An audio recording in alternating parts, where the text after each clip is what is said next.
नमस्कार दोस्तों।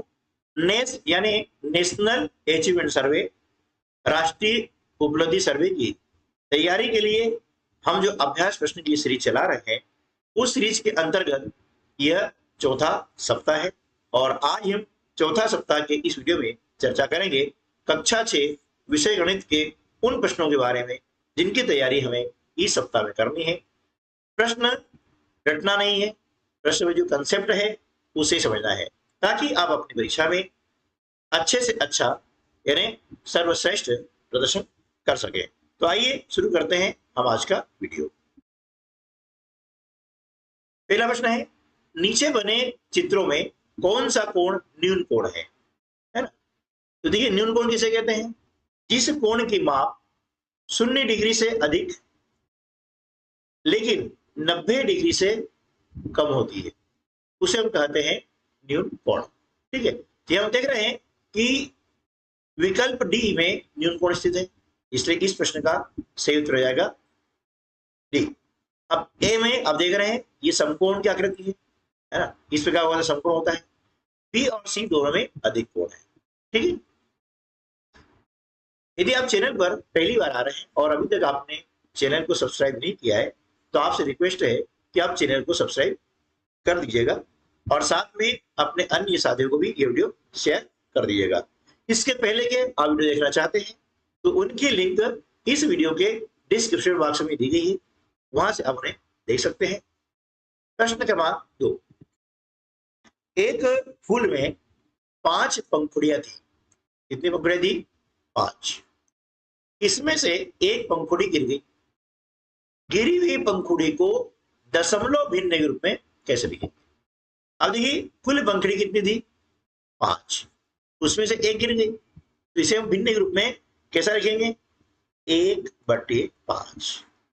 ठीक है ना, यानी कुल पंखुड़ियां 5 थी, 5 में से एक पंखुड़ी गिर गई है, तो ये भिन्न हो जाएगी 1/5।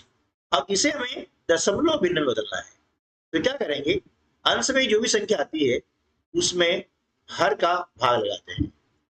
ऊपर जो संख्या लिखी जाती है इसे हम कहते हैं अंश। क्या बोला इसको? अंश। अंश। और नीचे जो संख्या लिखी जाती है वो है हर। ठीक है ना, तो अंश में हर का भाग लगाएंगे। अब देखिए, 1 में 5 का भाग नहीं जा रहा है, तो हम यहाँ 0 लगाते हैं। ठीक है, उसके बाद में हम लगाते हैं दशमलव, और दशमलव लगाने के बाद में एक 0 यहाँ पर लगा सकते हैं। अब 5 का भाड़ा बोलेंगे 10 से अधिक नहीं हो, तो 5 का भाड़ा बोलते 2 बार, 5 दूनी 10, 10 में 10 घटाया 0 आ गया। तो 1/5 का दशमलव रूप क्या हो गया? दशमलव रूप हो गया है 0.2। ठीक है, तो विकल्प ए जो है इस प्रश्न का सही उत्तर होगा। प्रश्न क्रमांक 3, अरुण एक दिन में 8 घंटे सोता है, तो वह दिन का कितना भाग सोता है? देखिए, दिन यानी एक दिन में कितने घंटे होते हैं? एक दिन में 24 घंटे होते हैं। कितने होते हैं? 24 घंटे, यानी 24 घंटे का एक दिन होता है। अब एक दिन में वह 8 घंटे सोता है। 8 घंटे सोता है, कितने घंटे में से? 24 घंटे में से। तो भिन्न क्या हो गया हमारी? 8/24। अब इसे हम काट देंगे, मतलब इसको सरल कर देंगे। तो सरल करेंगे तो क्या हो जाएगा? देखिए, अब 8 एकम 8 और 8 तिया 24, तो इसका सरलतम रूप क्या हो गया? 1/3। 1/3 को हम गणित की भाषा में बोलते हैं 1/3। तो विकल्प सी जो है हमारे इस प्रश्न का सही उत्तर होगा। प्रश्न क्रमांक 4, एक बाल्टी को भरने के लिए 5 जग पानी की जरूरत होती है। ठीक है, एक बाल्टी है, उसे यदि भरना है तो हमें क्या चाहिएगा? 5 जग चाहिएगा, है ना। इस प्रकार ये आपकी बाल्टी है, और इस बाल्टी को भरने के लिए जो जग हमें चाहिए वो कितने जग चाहिए? वह 5 जग चाहिए। ठीक है ना। अब एक टंकी 25 बाल्टी से भर जाती है। अब टंकी जो बड़ी है ना, टंकी क्या है? बड़ी है। अब इसे भरने के लिए 25 बाल्टी चाहिए, है ना। तो टंकी को भरने के लिए कितने जग पानी की आवश्यकता होगी? ठीक है ना। कितने जग पानी की आवश्यकता होगी। तो देखिए एक बाल्टी को भर रहे हैं तो 5 जग, यानी इस बाल्टी को हमने भरा, ये जग है ना, तो इसे लगेंगे 5 जग। ठीक है, अब ये टंकी भरना है, इसमें लगेगी 25 बाल्टी। टंकी को भरने के लिए 25 बाल्टी। ठीक है, अब पूछा गया है कि टंकी को भरने के लिए कितने जग पानी की आवश्यकता होगी। तो भैया एक बाल्टी में 5 जग होते हैं, तो 25 बाल्टी में कितने जाएंगे, एक से अनेक में हम गुणा की क्रिया करते हैं। जब एक का मान दिया जाए और एक से अनेक का मान निकालने को कहा जाए तो वहां पर हम गुणा की क्रिया का प्रयोग करते हैं। 25 में 5 का गुणा करते हैं तो कितना आता है, 125। इसलिए विकल्प डी जो है इस प्रश्न का सही उत्तर होगा। प्रश्न क्रमांक 5, 2 लीटर आयतन वाले जग में 5 गिलास पानी डालने पर वह आधा भर जाता है। एक गिलास का आयतन कितना है। आप देखिए 2 लीटर का जग है ना, इस प्रकार से ये जग है 2 लीटर का, इसकी जो कैपेसिटी यानी धारिता है वो कितनी है, 2 लीटर है। इसका आयतन क्या हो गया, 2 लीटर आयतन हो गया। अब इसमें 5 गिलास है ना, क्या करेंगे, ये 5 गिलास जो है डालते हैं तो आधा भरता है, ये आधा यहां तक भर गया। इसमें हमने क्या किया, 5 गिलास पानी डाला। ठीक है, अब 2 का आधा कितना होता है, 1 लीटर। तो पूरा जो ये जग है इसका आयतन कितना है, 2 लीटर है। ठीक है ना, कितना है, 2 लीटर है। अब आधा भरा है तो 2 का आधा होता है 1 लीटर। ठीक है, अब 1 लीटर में वो आधा भर गया है और 5 गिलास पानी हमने डाला है, यानी 1 लीटर बराबर क्या हो गया, 5 गिलास हो गया। ठीक है ना, 1 लीटर बराबर 5 गिलास हो गया। अब 1 लीटर में होते हैं 1000 मिलीलीटर। कितने होते हैं, 1 लीटर में 1000 मिलीलीटर होते हैं। ठीक है, अब ये 5 गिलास 1000 मिलीलीटर के बराबर है, तो 1 गिलास का आयतन कितना होगा। तो क्या करेंगे, 1000 में हम 5 का भाग लगाते हैं, तो 5 से काट देंगे, 5 दूनी 10, 0 0, ये हो जाएगा 200 मिलीलीटर। यानी 1 गिलास का आयतन जो है वो कितना होगा, 200 मिलीलीटर। विकल्प ए जो है इस प्रश्न का सही उत्तर होगा। प्रश्न क्रमांक 6, नीचे दी गई तालिका को देखिए और उत्तर दीजिए। ये तालिका दी गई, पहले कॉलम में शाला आने का तरीका है, पैदल, साइकिल, ऑटो और बस। दूसरे कॉलम में दिए गए टेली चिन्ह, टेली चिन्ह बच्चों की संख्या को दर्शाते हैं। ठीक है ना, तो साइकिल से शाला आने वाले विद्यार्थियों की संख्या कितनी है ना, साइकिल से। तो देखिए ये साइकिल हम देख रहे हैं, अब इससे आने वाले जो विद्यार्थी है उनकी संख्या कैसे ज्ञात करेंगे। देखिए ये पूरा इस प्रकार से देख रहे हैं, इसे 5 जो है रेखाखंड है, 1 2 3 4 5, 5 10 15 20 21 और 1 है 22। यानी साइकिल से शाला आने वाले विद्यार्थी संख्या कितनी है, 22 है। इसलिए विकल्प जो डी है वह सही उत्तर होगा। प्रश्न 7, शरिता का घर उसके स्कूल से 7/10 किलोमीटर दूर है। वह कुछ दूरी पैदल चलती है और फिर 1/2 किलोमीटर की दूरी बस द्वारा तय करके स्कूल पहुंचती है। वो कितनी दूरी पैदल चलती है। ठीक है ना, तो देखिए कुल दूरी कितनी है, 7/10। अब इसमें से जितनी दूरी इसने बस के द्वारा तय की है उसको माइनस कर देंगे, घटा देंगे। ठीक है ना, 10 और 2 का एलसीएम निकालते हैं तो 10 आता है। 10 में 10 भाग लगाया, 10 से कम 10 है ना, 1 का गुणा किया 7 में,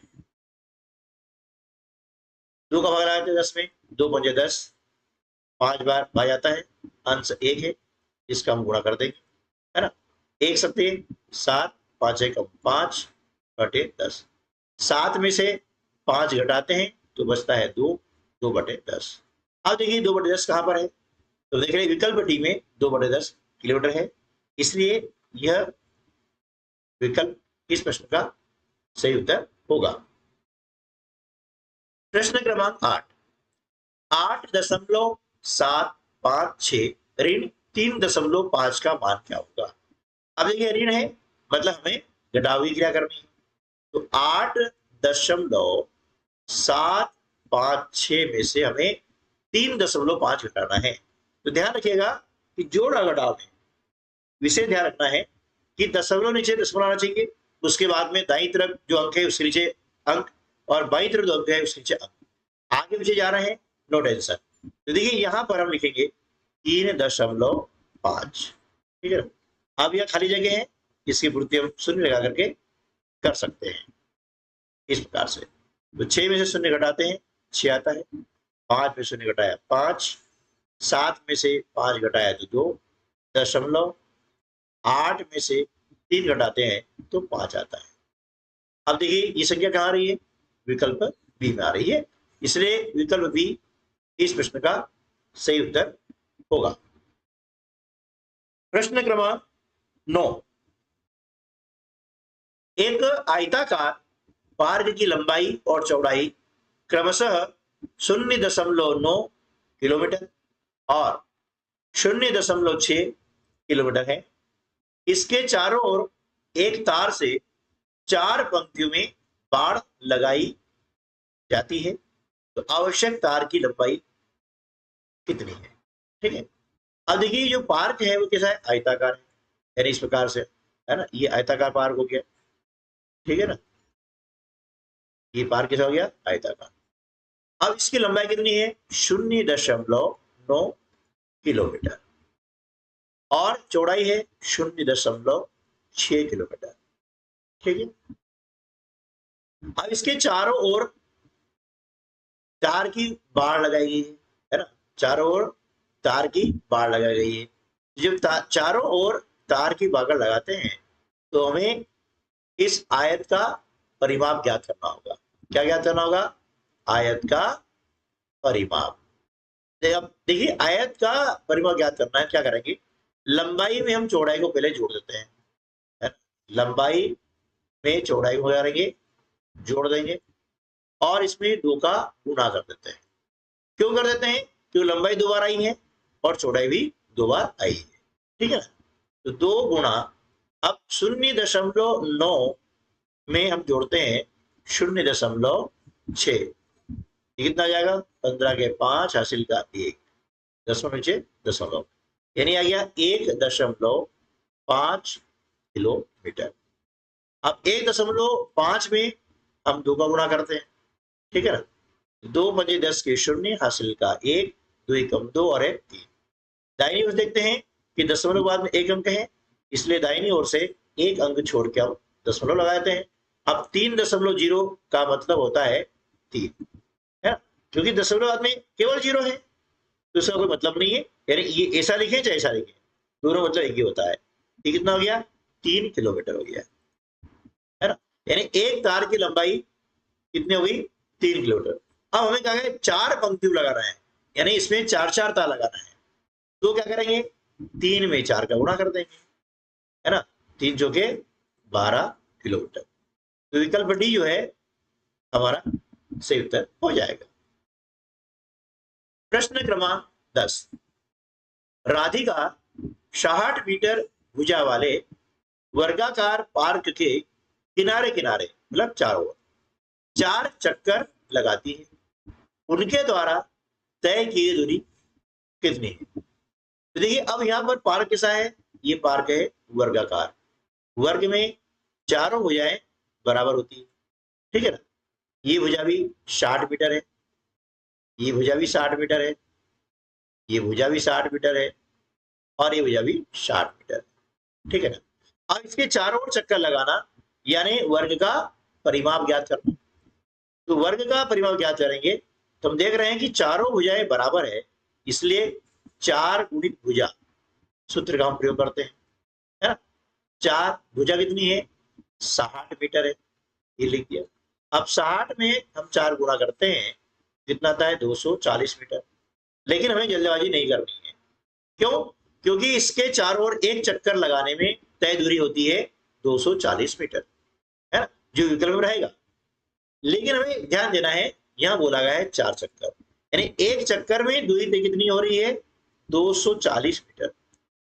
4 चक्कर में कितनी होगी, एक से अनेक में हम गुणा करते हैं, 240 में 4 का गुणा करेंगे तो आएगा 960 मीटर। विकल्प बी जो है इस प्रश्न का सही उत्तर होगा। ठीक है दोस्तों, तो आज की वीडियो में बस इतना ही, मिलते हैं अगले वीडियो में, तब तक के लिए नमस्कार, जय हिंद।